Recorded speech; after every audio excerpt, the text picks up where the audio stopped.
Pada kesempatan kali ini kita akan membahas tentang bagaimanakah kedudukan hukum sholat qobliyah maghrib.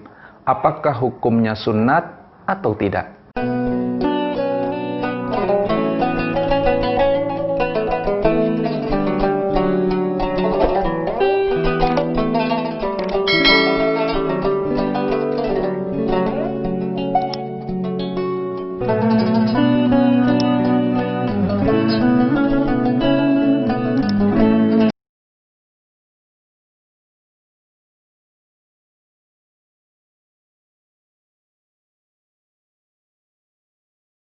Warahmatullahi wabarakatuh.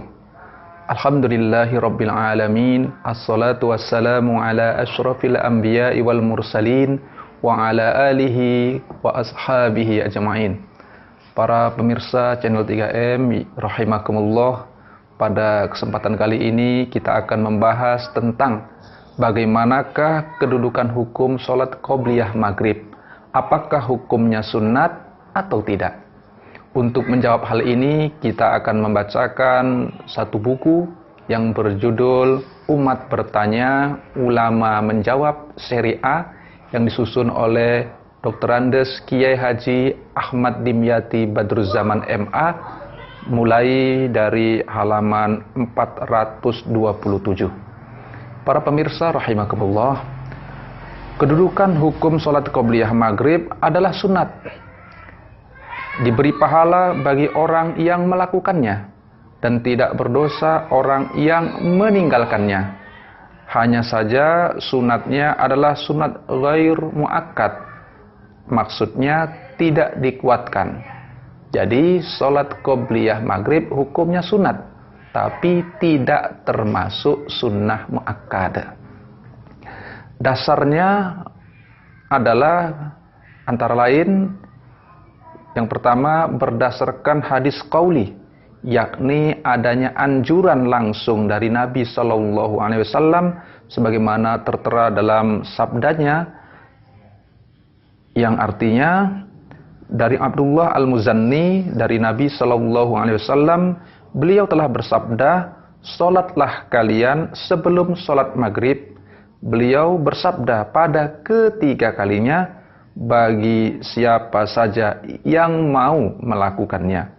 Beliau bersabda demikian karena khawatir kalau akan dianggap menjadi hal yang mesti bagi manusia. Hadis riwayat Imam Bukhari dalam kitab Sahih Bukhari juz 1 halaman 205. Hadis ini dapat dibaca pula dalam kitab-kitab berikut ini. Yang pertama, Irsyadus Syari juz 2 halaman 340, Sunan Abu Daud juz 2 halaman 26, Nailul Autor juz 1 halaman 408, Subulus Salam juz 2 halaman 5, Bulughul Maram halaman 73, Fiqhus Sunnah juz 1 halaman 161, Kifayatul Akhyar juz 1 halaman 86. Jadi banyak hadis yang menceritakan tentang anjuran Nabi Sallallahu Alaihi Wasallam untuk melaksanakan sholat sunnah qobliyah maghrib. Kemudian berdasarkan hadis fi'li, yakni adanya contoh secara langsung dari Nabi Sallallahu Alaihi Wasallam, di mana beliau juga melakukannya, sebagaimana tertera dalam hadis berikut, yang artinya dari Abdullah bin Al-Mughaffal, bahwasanya Nabi Shallallahu Alaihi Wasallam telah sholat sebelum maghrib sebanyak 2 rakaat. Hadis riwayat Ibnu Hibban. Hadis ini dapat dibaca dalam kitab-kitab hadis berikut: Nailul Autor juz 1 halaman 407, Subulus Salam juz 2 halaman 5, Bulughul Maram halaman 73, Fiqhus Sunnah juz 1 halaman 161. Selanjutnya berdasarkan hadis takriri, yakni ketika Nabi Shallallahu Alaihi Wasallam melihat para sahabat melakukannya, beliau membiarkannya, tidak melarangnya, sebagaimana tertera dalam hadis yang artinya dari Mukhtar bin Fulful.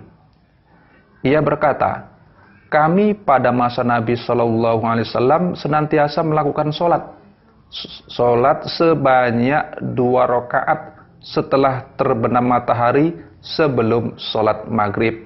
Beliau melihat kami melakukannya, namun beliau tidak menyuruh dan tidak pula melarangnya. Hadis riwayat Imam Muslim dalam kitab Sahih Muslim, juz 1 halaman 333.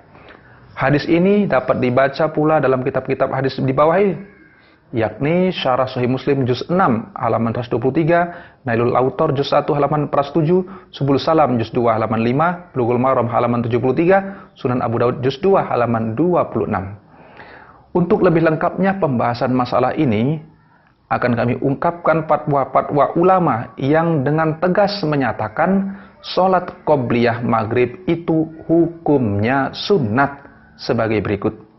Yang pertama, Syekh Ibrahim Al-Bajuri berkata, yang artinya, dan disunatkan pula sholat 2 rakaat yang ringan sebelum sholat maghrib. Terdapat keterangan dalam kitab Sahih Bukhari dan Sahih Muslim dari hadis riwayat Anas bin Malik radhiyallahu an bahwasannya para pembesar-pembesar sahabat selalu berlomba-lomba menuju tiang masjid untuk melakukan sholat qobliyah maghrib 2 rakaat jika telah dikumandangkan azan maghrib. Kitab Hasyiah Al-Bajuri juz 1 halaman 137. Yang kedua, penjelasan dari Syekh Nawawi. Maksudnya Syekh Nawawi Al-Jawi Al-Bantani. Yang artinya, dan disunatkan melakukan sholat 2 rakaat yang ringan sebelum sholat maghrib berdasarkan sabda Nabi Shallallahu Alaihi Wasallam yang artinya sholatlah kalian sebelum sholat maghrib, dan berdasarkan sabda Nabi Shallallahu Alaihi Wasallam yang artinya di antara setiap azan dan iqamah ada sholat. Kitab Nihayatuz Zain halaman 99.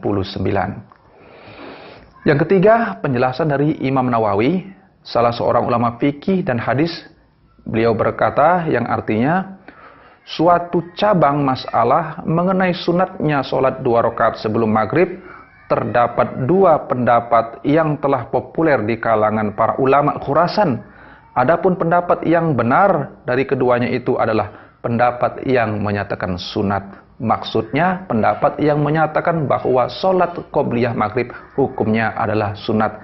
Kitab Al-Majmu' Syarhul Muhazzab juz 4 halaman 8. Imam Nawawi setelah berfatwa demikian, lalu beliau landasi fatwanya itu dengan 5 buah hadis, dan kemudian beliau pun berkata, hadis-hadis ini adalah sahih, dengan tegas menyatakan sunnatnya sholat qobliyah maghrib. Para pemirsa channel 3M rahimakumullah, penjelasan Imam Nawawi ini terdapat pula dalam kitabnya yang lain berjudul Syarah Sahih Muslim pada juz 6 halaman 124, dan dalam kitab Kifayatul Akhyar juz 1 halaman 86 karya Imam Taqiyuddin Abu Bakar Al-Husaini. Akan tetapi ada ulama yang berpendapat bahwa sholat qobliyah maghrib itu hukumnya tidak sunat. Antara lain adalah Imam Malik, pendiri mazhab Maliki. Bahkan ada ulama seperti Imam An-Nukhai berpendapat bahwa sholat qobliyah maghrib itu bid'ah. Baca kitab Syarah Sahih Muslim juz 6 halaman 123 dan kitab Nailul Autor juz 1 halaman 407. Mereka berpendapat demikian berdalil pada sebuah hadis riwayat Ibnu Umar di bawah ini, yang artinya dari Taus ia berkata, Ibnu Umar pernah ditanya tentang sholat 2 rakaat sebelum maghrib. Beliau menjawab, saya tidak melihat seorang pun pada masa Rasulullah Shallallahu Alaihi Wasallam yang melakukannya. Hadis riwayat Abu Daud, kitab Sunan Abu Daud, juz 2 halaman 26. Hadis itulah yang dijadikan hujjah oleh ulama yang memandang bahwa sholat qobliyah maghrib itu tidak sunat, bahkan menyatakannya bid'ah. Menurut kami, hadis riwayat Ibnu Umar tersebut sebenarnya tidaklah bisa dijadikan hujjah atas tidak sunatnya qobliyah maghrib, apalagi sampai dikatakan bid'ah, dengan dasar-dasar sebagai berikut. Yang pertama, bertentangan dengan hadis qauli, hadis fi'li, dan hadis takriri yang sahih dari Nabi Shallallahu Alaihi Wasallam, sebagaimana telah kita ungkapkan di awal.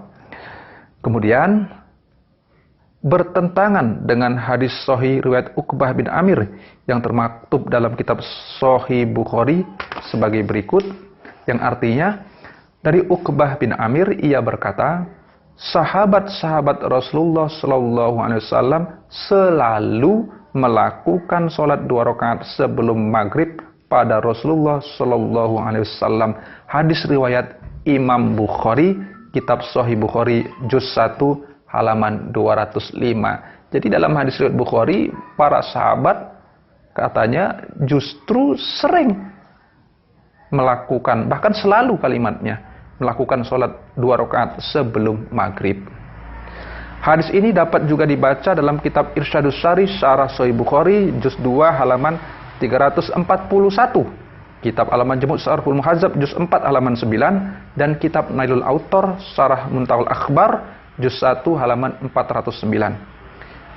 Yang ketiga, Imam Nawawi rahimahullah ketika mengomentari hadis riwayat Ibnu Umar tersebut, beliau mengemukakan jawaban Imam Al-Baihaqi dan para ulama ahli hadis lainnya sebagai berikut, yang artinya Imam Al-Baihaqi dan para ulama ahli hadis lainnya telah menjawab tentang hadis riwayat Ibnu Umar itu, bahwasannya Ibnu Umar telah meniadakan sesuatu yang beliau tidak mengetahuinya, sedangkan sahabat yang lain telah menetapkan sesuatu yang mereka ketahui.